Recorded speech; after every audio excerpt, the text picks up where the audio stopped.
Wa Mungu, Bwana Yesu asifiwe sana. Jina la Bwana liinuliwe mno. Karibu sana kwenye kipindi cha Gen Z. Karibu sana mtu wa Mungu, karibu sana tujifunze somo la baraka ambalo linakwenda kutusaidia sana. Na before hatujaanza, tumshukuru Mungu tu kwa ajili ya somo lake hapa. Bwana Yesu, tunakushukuru kwa ajili ya somo lako na neno lako la baraka ambalo unakwenda kutufundisha katika usiku wa leo. Katusaidie Bwana, neno lako likawe na faida kwenye maisha yetu. Tunapolisikia tusiache likaanguka chini bure katika jina la Yesu. Amen. Karibu Roho Mtakatifu tusaidie. Wow. Karibu sana tujifunze, mtumishi wa Mungu. Na leo natamani tujifunze somo la baraka sana, somo ambalo litatusaidia, somo ambalo linakwenda kuongeza kitu kwenye maisha yako. Bwana Yesu asifiwe sana. Ni lazima kuwa na nguvu za Mungu. Hilo ndio somo letu. Ni lazima kuwa na nguvu za Mungu. Ni lazima kuwa na nguvu za Mungu. Yaani ukitaka kuwa Mkristo ambaye utaishi kwa amani, utasurvive kwenye hii dunia yetu ya sasa, utaishi kwa utulivu, utaufurahia wokovu. Kuna furaha ya wokovu. Ndugu yangu Daudi akamuomba Bwana, akamlilia, akamwambia unirejeshe furaha ya wokovu. Kwa hiyo wokovu una furaha yake. Hata ukitaka kuenjoy wokovu, ukitaka kuona wokovu ni mzuri, lazima uwe na nguvu za Mungu. Yaani sio ombi, ni lazima uwe na nguvu za Mungu. Na ukitaka kuishi kwenye wokovu, uelewe wokovu ni nini. Ni muhimu sana, ni jambo la muhimu, ni jambo la lazima kuwa na nguvu za Mungu.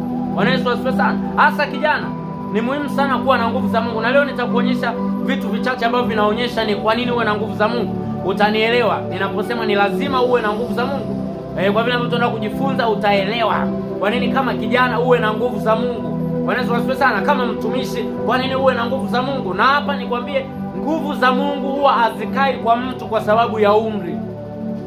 Bwana Yesu asifiwe sana. Nguvu za Mungu hazikai kwa mtu kwa sababu ya umri. Ngoja nikuonyeshe kitabu cha Yeremia. Ngoja nikuonyeshe kitabu cha Yeremia sura ya kwanza kabisa pale. Nataka nikuonyeshe kwa sababu kuna watu wanakuwa na mawazo ambayo hata mimi nimewahi kuwa nayo. Nimewahi kukaa siku moja nikawa nawaza, nikawa naambia Roho Mtakatifu, binafsi naambia Roho Mtakatifu, mimi ninaona ambao wanatumika sana ni wazee. Ambao unawatumia kwa nguvu ni wazee, ambao wanakudhihirisha sana ni wazee. Kwa hiyo inawezekana hata mimi nitakapokuja kuwa mzee, nitakapofikia umri wa uzee, ndio nitakapobeba nguvu zako. Akani prove wrong. Akaniambia kitu cha ajabu, akaniambia kama mtoto mdogo anaweza kuwa shoga. Mtoto mdogo anafundishwa ushoga, anakuwa shoga. Mtoto mdogo anaweza akawa msagaji. Vivyo hivyo mtoto mdogo anaweza akabeba nguvu za Mungu. Mtoto mdogo anaweza akambeba Mungu na akamdhihirisha kwa viwango vikubwa katika jina la Yesu. Bwana Yesu asifiwe sana. Kwa hiyo kutembea na nguvu za Mungu sio ishu ya umri kabisa. Yaani kipengele cha umri kitoe kabisa. Kisingizio cha umri kitoe kabisa. Yaani kiweke mbali. Hiyo ishua sababu yako. Maana hakuna hiyo sababu, haina nguvu tena kuanzia leo. Ngoja nikuonyeshe Yeremia 1. Ngoja tusome wote hapa. Na leo nimekuangalia maandiko. Leo nakupiga kwa maandiko. Leo nakupiga kwa maandiko wazi wazi. Leo kuna video kimetoka leo cha bila pete, na mimi nakwambia bila andiko. Bila andiko leo sikupi point. Kama bila pete ushiki hata mwili wangu, bila pete hakuna kuja ghetto, basi bila andiko sikupi point yoyote. Bwana Yesu asifiwe sana. Ngoja nikuonyeshe. Umri sio kigezo cha kutokuwa na nguvu za Mungu. Umri sio kigezo. Mimi ni mdogo jamani. Na katika kitu ambacho shetani huwa anakitumia kupoteza hatima za vijana wengi ni kuwaaminisha kuwa ni watoto, ni kuwaaminisha kuwa ni wadogo. Bwana Yesu asifiwe sana. Mimi wanazunguka mashuleni kwa neema ya Mungu. Wanawaambiaga wale wanafunzi wa form 1, nawaambia nyinyi ni wakubwa. Na watolea mfano wale mabinti, nawaambia ukitaka kujua wewe ni mkubwa, ndio maana mpaka dereva bodaboda anakupigia miruzi. Ndio maana mpaka bodaboda anakusimamisha na kutongoza. Kwa sababu wewe peke yako ndio unajiona mdogo. Wewe peke yako ndio unajiona mtoto. Lakini wenzako wanakuona tayari ni mtu mzima. Shetani anakuchukulia serious. Shetani akija anakunyosha serious. Yaani hata kama wewe unajitetea mimi ni mdogo, ulimwengu wa kiroho hauna mjadala na hisia za mtu, hauna mjadala na mtu kutia huruma. Unachojua ni kufuata kanuni, unachojua ni kutii oda. Kama amesema piga ni kupiga, kama amesema piga ugonjwa ni kupiga ugonjwa. Hata kusema mimi ni mdogo, ndio maana kuna watoto wanaumwa, ndio maana kuna watoto wanafariki. Kwa sababu ulimwengu wa kiroho bwana, huo umri ni visababu vyako wewe. Ni kauvivu tu, nakwambia wewe ni mdogo. Bwana Yesu asifiwe sana. Ndugu yangu Yeremia akaitwa na Mungu. Kwenye kitabu cha Yeremia sura ya kwanza kuanzia mstari wa 4, Biblia inasema hivi. Ngoja nikusomee maandiko kutoka kwenye Biblia takatifu. Biblia inasema hivi: neno la Bwana lilinijia kusema, kabla sijakuumba katika tumbo nalikujua, na kabla hujatoka tumboni nalikutakasa, nimekuweka kuwa nabii wa mataifa.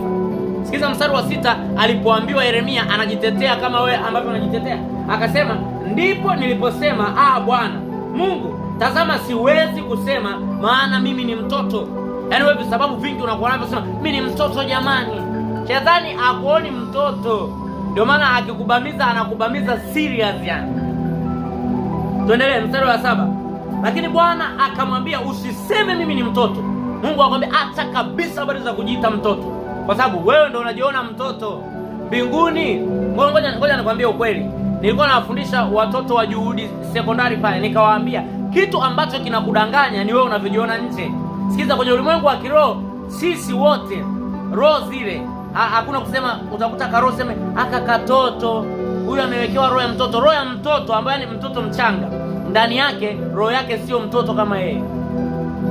Roho yake sio mtoto, ila anawekwa kwenye umri, anawekwa kwenye mwili wa mtoto, lakini sio mtoto.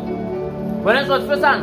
Wewe hapo, roho iliyopo ndani yako sio mtoto. Ndio maana ukubwa kwenye ulimwengu wa kiroho haupimwi kwa umri wa nje. Kuna watu wana namba kubwa, ana miaka 35, ana miaka 40, ana miaka 50, lakini ndani ni katoto kadogo, ndani ni mtoto. Bwana Yesu asifiwe sana. Na utajuaje ni mtoto? Mtume Paulo anasema hivi, nilipokuwa mtoto nalisema kama mtoto, naliwaza kama mtoto. Kuna mtu akiongea unajua kabisa huyu ni mtoto hata kama ana miaka mingi. Kuna mtu anavyowaza, akikupa mawazo yaliyomjaa ndani unajua ni mtoto. Mtu unamwambia nikikupa mtaji wa shingapi utakutosha, anakwambia 100,000. Unajua kabisa huyu ni mtoto. Huyu ni mtoto bado, yani kichwani mtoto. Au mwingine anakwambia 10,000, ukinipa 10,000 nitatoka hapa nitaenda kuuza karanga. Unajua kabisa huyu bado ni mtoto, hata kama ana mwili mkubwa, hata kama ana umri mkubwa kwa namba zile za kuhesabu. Bwana Yesu asifiwe sana. Kwa hiyo Yeremia akakemewa na Mungu kwenye mstari wa 7, lakini Bwana akamwambia usiseme mimi ni mtoto. Mungu apendi kijana ambaye anajitetea mimi ni mtoto. Kijana ambaye anajitetea mimi ni mtoto lakini anajua kuoa sabuni. Kijana ambaye anajitetea mimi ni mtoto anajua kutongoza binti zaidi ya mmoja na anajitambia kwa watu. Wote nimewapata, wote nimewateka. Anajua kupigia mruzi watoto wa kike. Anajua kushusha nguo ya ndani ya mdada. Anajua kumgeuza mdada kitandani, anajua staili nyingi kitandani kama alizianzisha yeye. Lakini akikaa hivi anajiona mtoto. Huo ni mojawapo udanganyifu wa shetani ambao anadanganya fahamu za wengi. Ndio maana ukisikia mambo ya nguvu za Mungu, si upako, si kutembea na Mungu, unaona kama hivyo ni vya watu wakubwa. Wewe unajiona mtoto kama havikuhusu hivi. Bwana Yesu asifiwe sana. Biblia inaendelea inasema, maana utakwenda kwa kila mtu nitakayekutuma kwake, nawe utasema kila neno utakalokuamuru. Anasema usiogope kwa sababu yao, maana mimi nipo pamoja nawe nikuokoe, asema Bwana. Mstari wa 9 anasema, ndipo Bwana akaunyosha mkono wake akanigusa kichwa changu, naye Bwana akaniambia, tazama nimetia maneno yangu kinywani mwako. Mstari wa 10, angalia nimekuweka leo juu ya mataifa na juu ya falme, ili kung'oa. Sikiliza, alafu anamwambia na kubomoa na kuharibu na kuangamiza na kujenga na kupanda. Ngoja nikuonyeshe hapo. Ni mtoto, yeye Yeremia anajiona ni mtoto, lakini Mungu ndani yake anaona uwezo wa kubomoa kazi za giza, ndani yake anaona uwezo wa kuharibu kazi za giza, ndani yake anaona uwezo wa kuvunja ngome za kuzimu, ndani yake anaona uwezo wa kujenga ufalme wa Mungu, lakini anajiona ni mtoto. Nikawa nawaambia watu juzi, hata jana tumejifunza kwenye jenzi, nikasema shetani anapambana siku zote usijijue ndani we ni nani. Na hapa ndo nakwambia usipojijua ndani we ni nani, always utakuwa unajiona mtoto. Kila muda utakuwa unajiita mtoto, lakini katika ule utoto unashangaa unafanya dhambi kubwa ambazo hata wazee wako hawazifanyi. Wewe unazifanya kwa sababu sio mtoto, ila unajidanganya ni mtoto. Bwana Yesu asifiwe sana. Yesu asifiwe. Kwa ndani yako kuna uwezo. Ndani yako kuna uwekezaji wa Mungu. Sasa inahitaji nguvu za Mungu kudhihirisha kilichopo ndani. Anaambiwa hapa atabomoa, atavunja, ataharibu, lakini kubomoa, kuvunja, kuharibu kunahitaji nguvu. Ndio maana nakwambia you need power. Ili uweze kuangusha ufalme wa giza sio kwa maneno. Ili uwe na matokeo kwenye huduma yako sio kuwa na maneno mazuri. Kwa mwenyewe anasema injili yake haikuwa kwa maneno yenye kushawishi fahamu au akili za watu, bali kuwa katika dalili, kwenye ishara za Roho Mtakatifu na katika nguvu. Bwana Yesu asifiwe sana. Unahitaji kuwa na nguvu ili uwe na matokeo kwenye kizazi chako. Jenzi mwenzangu, unahitaji kuwa na nguvu za Mungu ili uwe na matokeo kwenye kizazi chako. Hichi ni kizazi cha watu waliochoka kusikia. Toka kahubiri injili mtaani, utajua watu wamechoka kusikia. Watu wanakwambia hizi habari tulizisikia tangu enzi za babu zetu. Kwa hiyo kusikia wamesikia, ila wanataka waone. Bwana Yesu asifiwe sana. Ndio maana hata Yesu alimfuata akamwambia tuonyeshe ishara, kwamba ni kizazi ambacho kinataka ishara. Yesu mwenyewe akasema kizazi kisichokuwa na imani kinataka ishara. Kwa hiyo hata wewe leo ili ueleweke kama mtumishi wa Mungu, unatakiwa uonyeshe kuliko kuongea. Unapokuwa na nguvu za Mungu utamwonyesha Yesu, alafu utamuelezea kirahisi sana. Ukiwa una nguvu za Mungu utajitahidi kumuelezea sana Yesu ambaye huwezi kumwonyesha. Unapambana kumwonyesha, unajaribu kumwonyesha. Bwana Yesu asifiwe sana. Lazima uwe na nguvu za Mungu ili uweze kuonyesha injili. Paulo anaandika kwenye kitabu cha Warumi, anasema sionee haya injili. Kwenye Warumi 1:26 anasema kwa kuwa ni uweza wa Mungu uletao wokovu. Ni uweza wa Mungu, ni nguvu za Mungu, ni nguvu za Mungu. Hata injili it's all about power. Injili sio maneno ya kutisha, utaenda motoni katika jina la Yesu. Nimepita hapa leo, mimi ni mteule wa Bwana, usiponisikia ni motoni moja kwa moja. Hiyo kutisha watu sio kwamba wataokoka. Mchungaji wetu akatuambia hivi, kuna mtu yetu maisha yamemchosha, anatamani hata angekufa leo. Kwa hiyo ukimwambia utakufa, anasema asante Yesu kwa sababu nimeletewa daraja la kuondoka mapema. Alikuwa anasubiria tu afe hata yeye mwenyewe. Kwa hiyo unapomwambia utakufa, anasema afadhali nipunguze tabu za dunia hii. Kwa hiyo ili usaidie mtu sio kumtisha, sio kumtisha. Bwana Yesu asifiwe sana. Kuna watu wanahubiri soft gospel. Sio soft kwamba hawakemei dhambi, no. Yaani wanamhubiri Yesu simply kwa sababu wanaanza kumwonyesha. Kwa mtu ambaye amesoma science ya sekondari, in fact nadhani pale sekondari wote tunasoma biology. Hasa biology ina part mbili. Ina theory pamoja na practical. Ili uielewe theory vizuri, ukikutana na practical, yaani ili uielewe ile yale ma food test, food test kwa tuliosoma biology, bado nakumbuka tu vitu vya biology. Kwa hiyo ili uelewe ile food test ni mpaka uone wamechukua ile starch. Hapo tunakuja sasa wasome, tunaelewana kidogo, mtusamee wale ambao hatuna D2. Unachukua starch, unatia pale vile vikemiko, sikumbuke hao wanafanya nini na nini. Nakumbuka kuna kikemiko kilikuwa kinawekwa pale, sikumbuki kinaitwaje. Ukiweka inabadilika rangi, inakuwa sio ya papo. Wanasayansi walikuwa wanakumbuka. Mimi jamani siku hizi nasoma engineering. Kwa hiyo biology sikumbuki.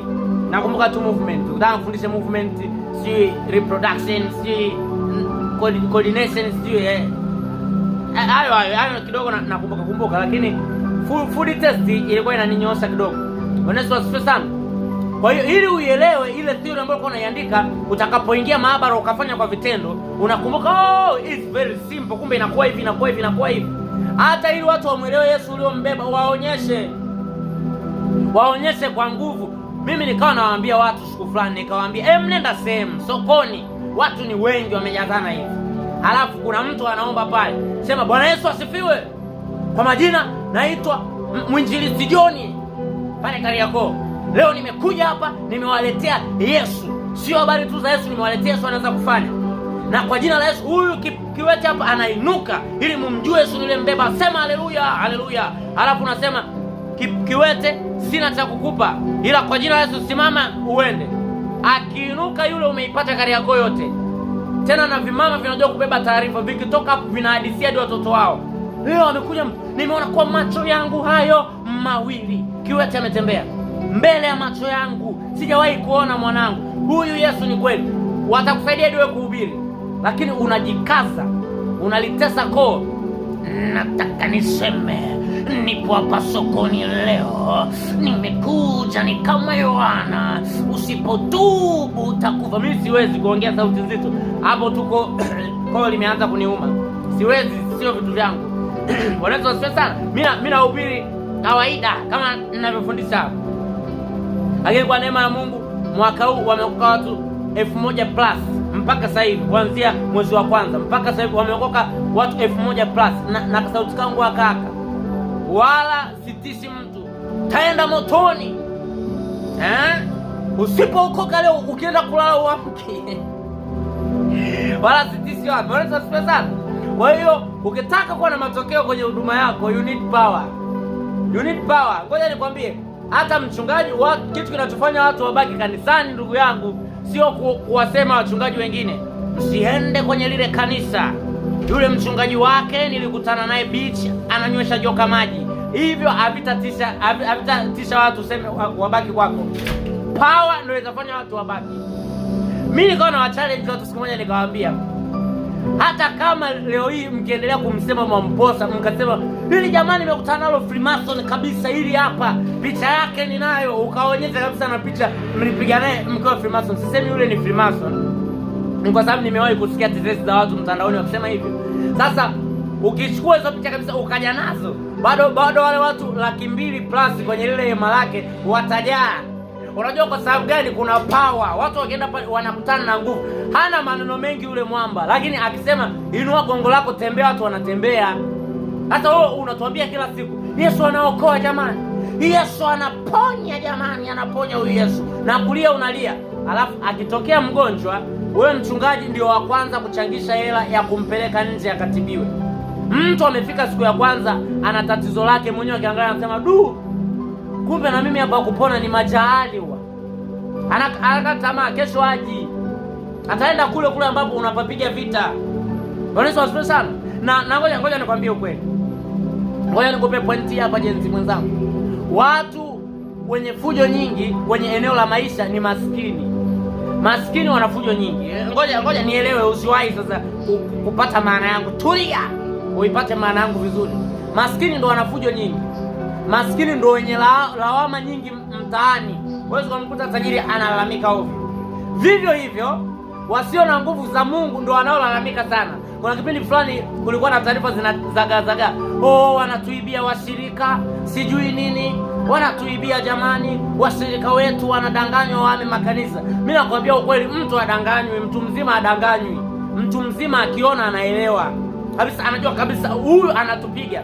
Mchungaji wangu siku moja akatuambia hivi, kuwafundisha wale wenzako kwa unawafundisha sekondari kule Kasfeta, it's very simple, kwa sababu wengine hawajui.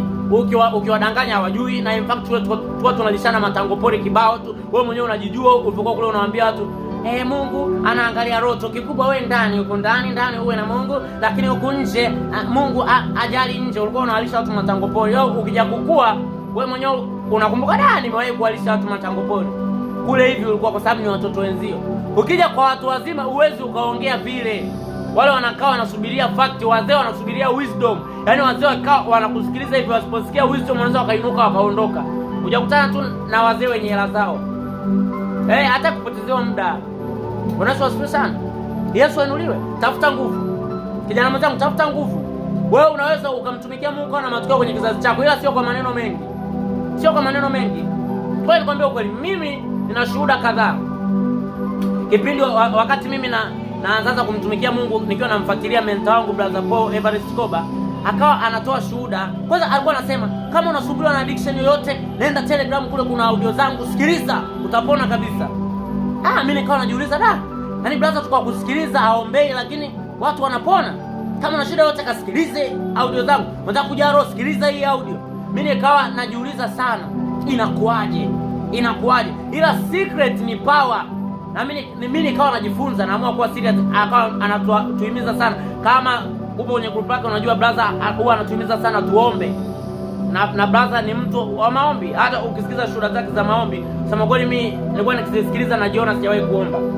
Lakini Mungu amemsaidia kwenye neno la maombi, na ana neema ya maombi. Hata ukimpeleka sehemu watu waombi, wataomba. Katika kitu ambacho unapaswa ukijua kama mtumishi, ili usije ukaja kuwa na quarrels na watumishi wengine, ujue eneo la neema. Tumetofautiana. Yesu asifiwe sana. Yaani mimi unaweza ukanichukua ukanipa mic ukaniambia tuongozee maombi, nikaongoza, lakini yeye neema yake ni tofauti na ya kwangu. Mimi naweza nikawa naomba, lakini ukimchukua Pastor Maenge ukamleta pale, na ni vitu viwili tofauti, kwa sababu neema ni mbili tofauti. Yesu asifiwe sana. Kwa hiyo nikawa namsikiliza mimi, nikawa natilia mkazo kumtafuta Mungu. Na mimi na magrupu ya WhatsApp pia. Kwa hiyo nikawa nafundisha, nasikia mtu anasema brother, nimeacha masturbation nilipokuwa nasikiliza masomo yako. Brother, nimeacha hichi nilipokuwa nafanya hivi. Brother, nimepona nilipokuwa nasikiliza audio zako. Nilipokuwa nasoma machapisho yako. Nimeacha kabisa maisha ya zinaa. Unaweza kustress huyo hujamuombea. Nishawahi kutokea mtu akanitafuta akaniambia brother, nateseka sana maisha ya zinaa. Nateseka sana kujichua. Nikamwambia nilikuwa busy, nadhani ni chuo I don't remember. Sikumbuki vizuri nilikuwa wapi. Ila nikamwambia nitakutafuta. Sikumtafuta almost kama 1 week or 2 weeks. Nilipokuja kumtafuta akaniambia kuanzia siku ile tumeongea mpaka leo ile kiu imekufa kabisa. Unapomtafuta Mungu unapokuwa na nguvu za Mungu, hata unachokiongea unakuwa unaongea nguvu. Kama siku moja Yubetenjo akasema mimi ni nabii, nikiongea naongea unabii, nikilala nalalia unabii, nikila nakula unabii, yani nikipumua napumua unabii. Na ukiwa na nguvu za Mungu hata ukiongea ni unabii. Ndio maana naamini inatoka nguvu za Mungu. Ndio maana mtu mwenye nguvu za Mungu anaweza akaongea jokes na ikawa uhalisia. Kuna baba mmoja alikuwa anaitwa Uma Ukpai, amefariki mwaka huu. Yule baba alikuwa akikwambia, yani umemkera tu, akasema utaona, yani upo kwenye trouble. Akikwambia utakufa, unakufa. Yani uchukui round, unakufa. Yani akikwambia chochote kinatokea hapo, kwa sababu ni watu wa nguvu, sio wa maneno ya kushawishi. Ndugu yangu, viwete hawatembei kwa Yesu kujitetea. Yesu leo jitetee kwenye ibada. Yesu jitukuze mwenyewe Baba, na unalia kabisa. Hakuna mambo kama hayo. Yani pale kwenye madhabahu patatenganisha tu, huyu jamaa ana nguvu au hana. Huyu ana nguvu au hana. Sawa, kuna muda sikatai Mungu anashuka kwa sababu ya mahitaji ya watoto wake, wana njaa anashuka, wala sio kwa sababu yako mhubiri anashuka. Lakini kuna maeneo hakuna cha kujitetea Yesu. Ni wewe una nini? Na uwezo ukampa mtu kitu ambacho una. Ndio maana Petro na Yohana wanasema tulicho nacho ndicho tukupacho. Huna nguvu, huwezi ukaweka nguvu kwa mtu. Kwa nini una nguvu za Mungu kwa haraka? Kwa sababu dhambi, kwanza dhambi ni nguvu. Ili uishinde dhambi unatakiwa uwe na nguvu. Dhambi ni nguvu. Ili uishinde dhambi unatakiwa uwe na nguvu ya Mungu ndani yako. Bwana Yesu asifiwe sana. Huwezi kuishinda dhambi kama una nguvu ya Mungu ndani yako, kwa sababu dhambi ni nguvu. Ndio maana Yesu alipotaka kuwasaidia mitume aliwaambia msitoke Yerusalemu mpaka mtakapovikwa uweza kutoka juu. Lakini akawaambia kwenye Matendo 1:8 akawaambia yule Roho atakapokuja mtapokea nguvu, nanyi mtakuwa mashahidi. Kuwa mtakatifu ni ushahidi wa kwamba Yesu alikuwa mtakatifu na anaweza kusaidia mtu akawa mtakatifu. Kwa hiyo ushahidi wa Yesu sio tu kushuhudia Yesu anaokoa jamani, Yesu anaponya, no. Na nikwambie ushuhudiaji wa kwanza unaanza kwenye maisha yako. Uwezo wa kuishi maisha matakatifu pia ni ushuhuda kwa wengine. Kuna watu wanasema kwenye kizazi hichi huwezi kuishi maisha matakatifu, lakini akiwa mwanachuo wa DIT akakaa na brother Masao akawa anaona Masao anavyoishi, analala naye chumba kimoja, wanaamka wanaenda darasa moja, wanatoka wanarudi, anamwona anavyoishi, anavyoongea na watu, yeye mwenyewe anafika kwenye point anasema oh yes, inawezekana kuwa mtakatifu kwenye hichi kizazi. Bwana Yesu asifiwe sana. Bwana Yesu ainuliwe sana. Kwa hiyo pasina nguvu huwezi kushinda dhambi, kwa sababu dhambi ni nguvu. Nguvu ya uovu, nguvu ya dunia hii ni dhambi. Nguvu ya mwili, mpaka uwe na nguvu ya Roho ndio uweze kuutiisha mwili. Kama una nguvu ya Roho huwezi kuutiisha mwili. Mwili utakuendesha, kwa sababu mwili nao una nguvu. Kuna nguvu ya mwili, kuna nguvu ya nafsi, kuna nguvu ya roho. Zote ziko active. Sasa inatakiwa ya roho iwe na nguvu kuliko ya mwilini, ili uweze kuenenda katika roho, usitimize tamaa za mwili. Bwana Yesu asifiwe sana. Yesu ainuliwe sana, mtumishi wa Mungu. Unahitaji nguvu za Mungu kwa sababu hiyo, kwa sababu dhambi ni nguvu. Yesu ainuliwe sana, kwa sababu dhambi ni nguvu. Sababu ya kwanza ni ile, huwezi kumdhihirisha Yesu, huwezi kumwelezea Yesu kama una nguvu. Ya pili, huwezi kushinda dhambi kwa sababu kama una nguvu. Huwezi kushinda dhambi kama ndani yako hakuna nguvu. Yaani kuna nguvu inayomsaidia mtu kusema hapana kulala na huyu mkaka, hata kama anampenda vipi. Hapana kulala na huyu binti, hata kama nampenda, hata kama kweli kabisa ameingia ndani kwangu bila ridhaa yangu. Hapana, nitafanyaje uovu mkubwa namna hii nikamkosea Mungu? Ile ni nguvu. Kama una ile nguvu ya kusema hapana, utafanya. Hata kama unanena ramamando robo sanda rababa, huku unalala na binti. Ngoja nikwambie, watu wanasema kwa hiyo mtumishi, mbona mnasemaga watu wananena kwa lugha? Ukinena kwa lugha inamaanisha umejaa roho, na ukijaa roho unakuwa na nguvu. Kwa hiyo inakuwa mtu ananena kwa lugha lakini bado anashindwa na dhambi. Ngoja nikwambie, kuna kunena kwa lugha. Sikiliza, kunena kwa lugha sio kujaa Roho Mtakatifu. Kama unataka nifundishe kitu kingine tena, ila ngoja nikusaidia hapo. Kitabu cha Marko sura ya 16 kuanzia mstari wa 16 17 panasema, ishara zitaambatana nao waaminio, kwa jina langu watatoa pepo, wataweka mikono juu ya wagonjwa na watapata afya, watanena kwa lugha nyingine, watasema kwa lugha nyingine. Ni ishara ya mtu kuwa ameamini. Unapoamini, unapompokea Yesu, Roho Mtakatifu anafanya makao ndani yako. Roho Mtakatifu akikaa ndani yako, ishara ya kuwa yeye yupo ndani yako ni wewe kuanza kusema kwa lugha nyingine. Kwa hiyo kunena kwa lugha sio kujaa Roho Mtakatifu. Unaweza sana. Matendo ya Mitume sura ya 2 mstari wa 4 wanajaa Roho Mtakatifu. Matendo ya Mitume sura ya 4 mstari wa 31, 2:4 wanampokea Roho Mtakatifu, 4:31 wanajaa Roho Mtakatifu. Na haishi kujaa Roho Mtakatifu. Ukitaka kuwa na matokeo, unatakiwa kumpa nafasi ya kuyatawala maisha yako. Utoke kwenye stage ya kumpokea, uje kwenye stage ya kujaa. Utoke kwenye stage ya kujaa, uwe kwenye stage ya kusarenda. Ujiachilie kwake akutawale. Usipojiachilia akakutawala, mwili utakutawala. Wanaweza wasipe sana. Kwa hiyo unaweza ukawa na Roho Mtakatifu lakini ukawa ni mtu wa kuyaongoza maisha yako kwa akili zako. Unazitegemea akili zako. Lakini mwenye matokeo ategemea akili zake. Alishamwambia Roho Mtakatifu, take over of my mind, of my heart, of my thoughts, of my life, of my everything. Amejiachilia. Roho Mtakatifu ndo leader, ndo controller. Pale ndo unaanza kuexperience utendaji kazi wa nguvu za Mungu kwenye maisha ya mtu, kwa sababu host wa nguvu za Mungu ni Roho Mtakatifu. Roho Mtakatifu hayupo, nguvu za Mungu hazipo. Basi umeitoa wapi hiyo? Let me show you. Yesu anajaa Roho Mtakatifu alipobatizwa, kwa sababu Mungu anajua hii mission anayoiendea inahitaji nguvu zangu. Okay, hiyo haitoshi. Yesu anawaambia msitoke Yerusalemu mpaka mtakapopokea uweza. Kwa nini mpokea ule uweza? Mtakapopokea ule uweza mtapokea nguvu. Kwa hiyo hakuna nguvu nje ya Roho Mtakatifu. Kwa hiyo unapojaa Roho Mtakatifu ili ufurahie nguvu zake, usiwe unanena lakini, let me show you. Unaweza kuwa unanena, ndugu yangu nikwambia, unaweza kuwa unanena lakini Roho wa Mungu amekuacha. Wewe tuongee kirafiki. Unaweza kuwa unanena kwa lugha lakini Roho wa Mungu amekuacha. Lazima sawa, inakuwaje? Waliokuwa wadogo waliowahi kununua mafuta dukani, ukaenda na kachupa kasoda kununua mafuta ya kupikia. Ukija kutumia ile mafuta ya kupikia yote yakaisha, unasema mafuta yameisha.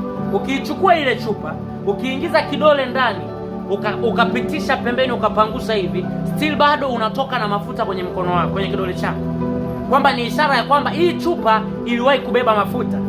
Ndio maana Biblia inasema hivi, Sauli akaendelea asijue ya kuwa Bwana amemwacha. Kwa sababu gani? Alipokuwa anaweka mkono, bado akaona kuna viishara vya mafuta hivi, bado anaona kuna vichembe chembe vya mafuta, lakini mafuta hayapo.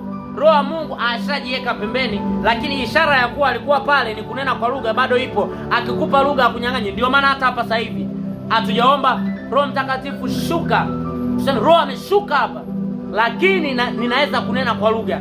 Yaani nasema tuanze kuomba, nikaanza kuomba tu kwa ndimi bila kuomba Kiswahili, kwa sababu lugha inapokuja inaachwa kwako, wewe ndio unaitumia. Neneni kwa lugha, sio Roho aje akusaidie kunena kwa lugha, ila wewe ndio unayenena mwenyewe. Maneno asifiwe sana. Wewe ndio unayeamua ninene kwa lugha au nisinene. Hata Roho anapokujia, watu wengi wanamzuia. Mimi kuna binti moja ambaye kunitafuta, akaniambia baza masao sijajaa Roho Mtakatifu. Kwa bahati mbaya mimi ni kiongozi wa fellowship tena wa maombi, wenzangu wanajaa, wanabubujika, wamejaa Roho, lakini mimi mkavu kama lile lijiwe la mke wa Rutu pale. Yaani mimi sioni chochote, nimesimama hivi, yaani kama nguzo ya umeme, hakuna kinachoendelea. Nikasikia ndani yangu, huyu mbona amejaa Roho Mtakatifu? Sema huwa ananizuia mwenyewe. Nikamwambia, ukiwa unaomba au unamfanyia Mungu ibada, huwa unasikia ndani yako kama kuna mtu anaongea kwenye fahamu yako maneno usiyoelewa. Akaniambia, yes brother, huwa nasikia, lakini naogopa nitakuwa najifanyisha. Watu wengi wanazo akili, na pia zinakuwa kwa sababu ya watu wamefundishwa. Mungu akitupa neema, tutajifunza kuhusiana na kunena kwa lugha na kwa nini nena kwa lugha. Tutajifunza, tutaelezea kule sana. Bwana Yesu asifiwe sana. Kwa hiyo kuna mtu anakuwa anasikia lakini yeye ndo anajizuia, ila akikaa hivi akianza tu na kuabudu wewe ni Mungu, anaanza kusikia huko ndani rakaposeketekete, yeye ndo anazuia. Lakini angejiachilia tu rima mama yandara baba, ndo alikuwa ameshakamata channel ya kunena kwa lugha.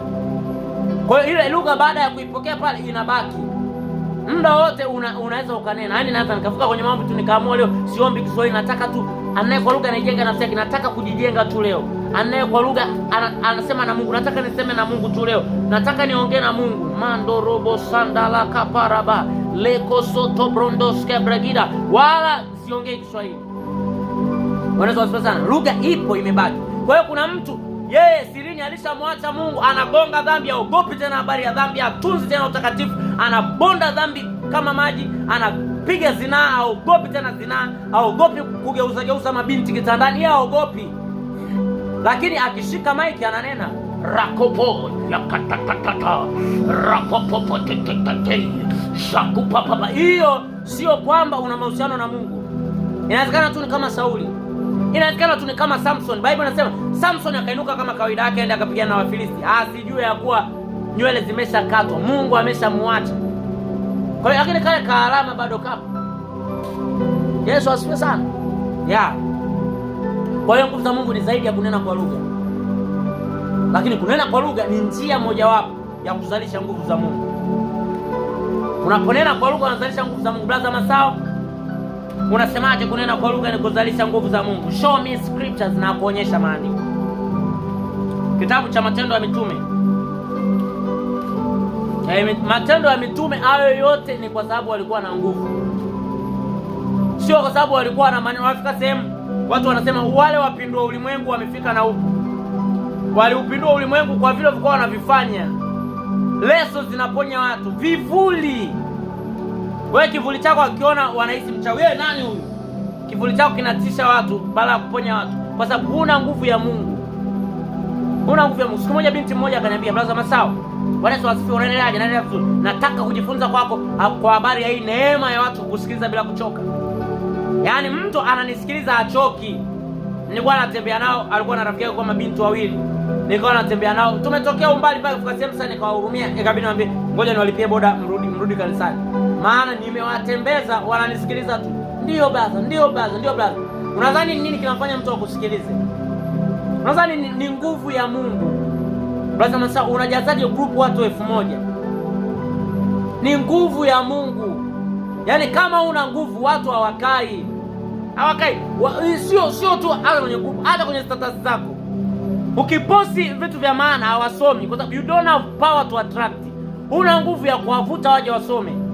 Ukiweka vitu vya ovyo wanakuja kwa sababu shetani si mambo yake anawaruhusu waje. Ila mambo ya Mungu anawazuia. Ila ukiwa na nguvu ya Mungu watasoma hata kama hawataki. Watasoma hata kama hawataki. Bwana Yesu asifiwe sana. You must have power. Have power my friend. Have power my dear. You must have power. Lazima uwe na nguvu za Mungu. Unataka kuenjoy Pentecost. Unataka kuenjoy wokovu wako. Tafuta nguvu za Mungu. Wacha kamdomo. Wacha maneno mengi. Matendo ya Mitume. Ngoja nikufungulia. Matendo ya Mitume. Nimekwambia kunena kwa lugha ni moja ya njia ya kuzalisha nguvu za Mungu. Anasema sura ya kwanza mstari wa 8 anasema, lakini mtapokea nguvu akisha kuajilia juu yenu Roho Mtakatifu. Lakini mtapokea nguvu akisha kuajilia juu yenu Roho Mtakatifu. Sura ya pili mstari wa 4. Roho Mtakatifu alipokuja, wote wakajazwa Roho Mtakatifu. Wakaanza kusema kwa lugha nyingine kama Roho alivyojalia kutamka. Hapa hajaonyesha wote wakajazwa Roho Mtakatifu, wakawa na nguvu, wakainua viwete, wakatembea. Wakaanza kunena kwa lugha. Kumbe kunena kwa lugha ni kuzalisha nguvu. Ndio yeye anasema kwenye Wakorintho wa kwanza sura ya 14 mstari wa 4. Yeye anaye kwa lugha asemi na watu, anaijenga nafsi yake. Anaye kwa lugha anaijenga nafsi yake, bali yeye autubuye kulijenga kanisa. Bwana Yesu asifiwe sana. Unahitaji nguvu za Mungu kwa sababu Biblia inasema kitabu cha Mathayo 11:12, tangu enzi za Yohana Mbatizaji hata sasa ufalme wa Mungu unatekwa na wenye nguvu. Ndugu yangu, utapigwa na umaskini kama una nguvu za Mungu. Pesa ina respond kwenye nguvu ya Mungu. Nakwambia ukweli, pesa ina respond kwenye nguvu ya Mungu. Ndio maana Mungu anatoa nguvu ya kupata utajiri. Kama una nguvu za Mungu utakuwa maskini. Ukishazitii kanuni za utajiri, kinachohitajika cha pili ni nguvu ya kukupa utajiri. Mtu yote anayefanikiwa nyuma yake kuna shetani sana ama kuna Mungu sana. Yaani kuna nguvu ya giza sana au kuna nguvu ya Mungu sana. Yaani basi it's over. Sasa uwezo ukaumanifesti ufalme wa Mungu kwenye eneo la finance kama una nguvu za Mungu. You need power. You must have power. My friend, you must have power. Bwana Yesu asifiwe sana. Lazima uwe na nguvu ili uweze kukamata ufalme wa Mungu. Anasema tangu enzi za Yohana Mbatizaji hata sasa ufalme wa Mungu unatekwa kwa nguvu. Nao wenye nguvu ndio watakao umiliki. Mathayo 11:12.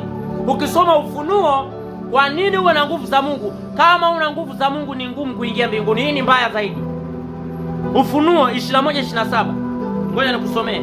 Kama una nguvu za Mungu unaweza ukaikosa mbingu kizembe kabisa hivi kama una nguvu za Mungu.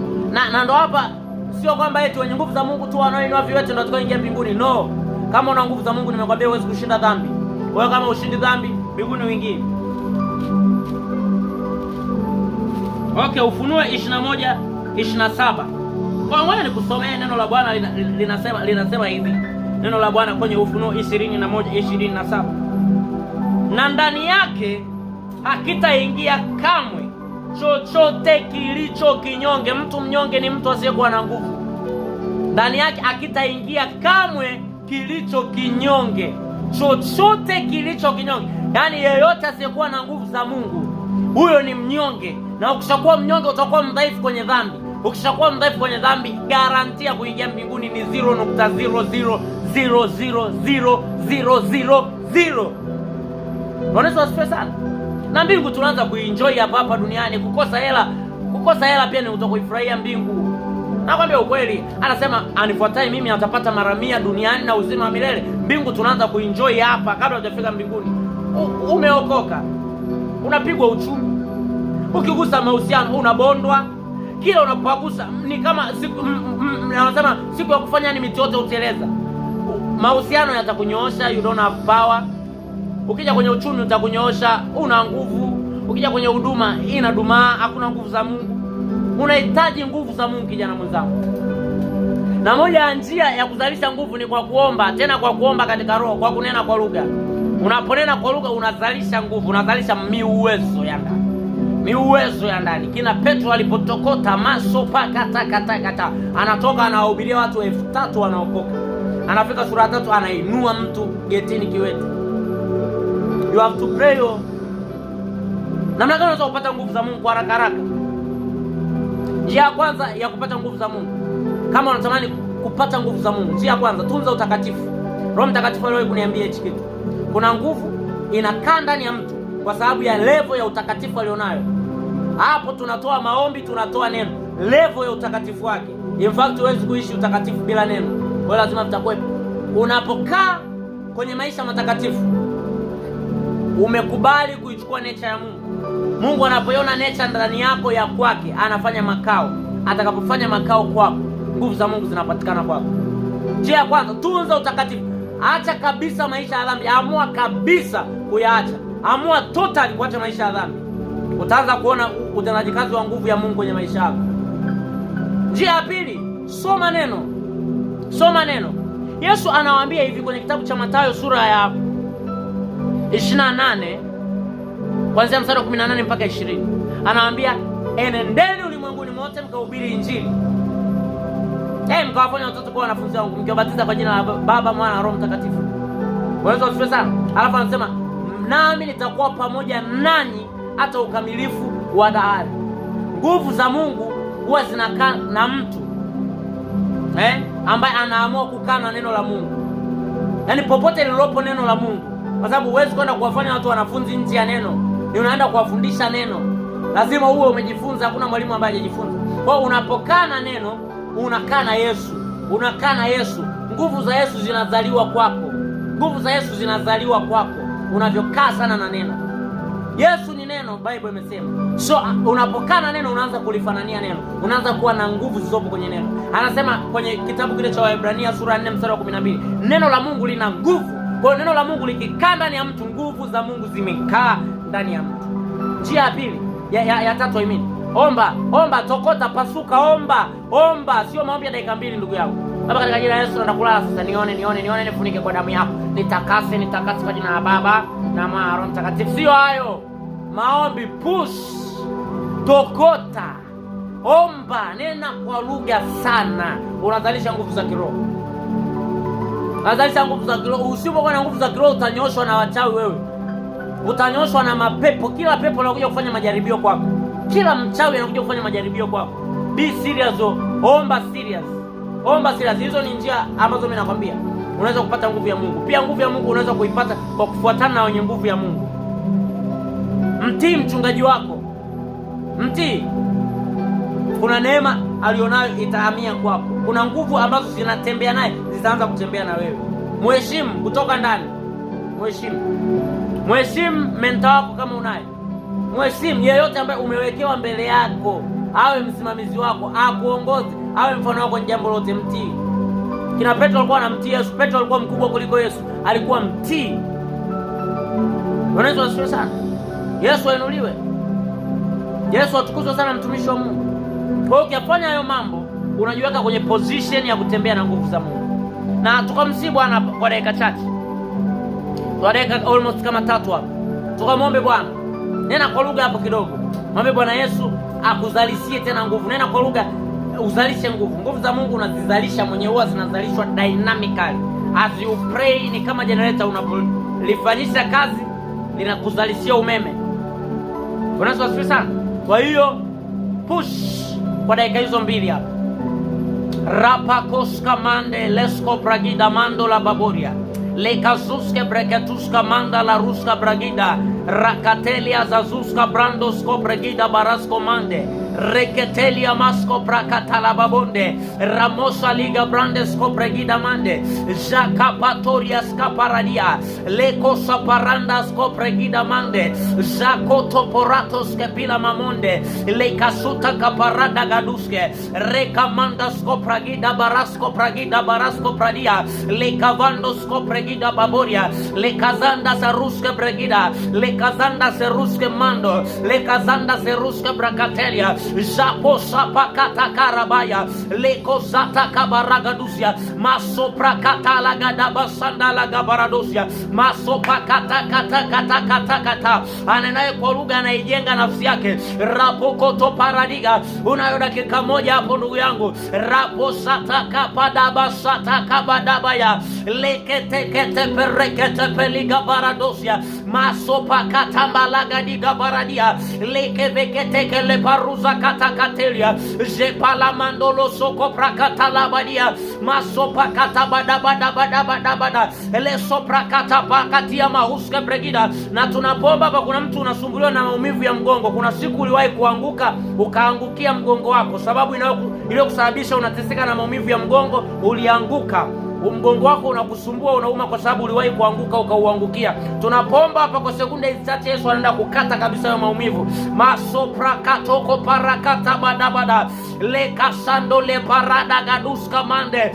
Zaka paramando skoprakata la baboria. Reka pasata kapakata kapakataka. Zaka baranda soprakata lebrandoska branda baladia. Zapala baba dagadabada. Zatoko paraso prakatala baboria. Zapata mandolo soprante kemondo. Zaka pandala basanda kapala badabada. Zaka patolo boseke tepelika prando. Kalabarabaraba huska brande bregida mande. Na kuna mtu umejoin haya maombi, mama yako mzazi anaumwa na umekuwa unamwombea sana lakini alikuwa hajapona bado. Masopra katala baburi. Endelea tu kunena tu hapo kwa lugha. Unaponena yeye anafunguka kabisa, anapona kabisa. Makosapa katala baburia. Masopra katala mandolo sika bragida. Jekata manaka. Hata kama alikuwa hawezi kuinuka, atainuka katika jina la Yesu. Masopra katala baburia. Mando sapa kataduske. Leka zando skopra gida baruska skandala baburia. Makada basaka la baburia. Katika jina la Yesu Kristo wa Nazareti aliye. Amen, amen, amen. Wow, kama unasikia unaendelea kuomba ndugu yangu, endelea kuomba tu. Push. Wala usiache. Mungu wa mbinguni akubariki sana. Uwe na usiku mwema. tukutane tena wakati mwingine Bwana atakapotupa neema ya kujifunza, katika jina la Yesu. Wewe na usiku mwema, mtumishi wa Mungu. Amen. Kama utakuwa na jambo lako, nitafute kwa namba yangu ya simu ambayo ni 0629979996 na Yesu atakusaidia kabisa. Amen.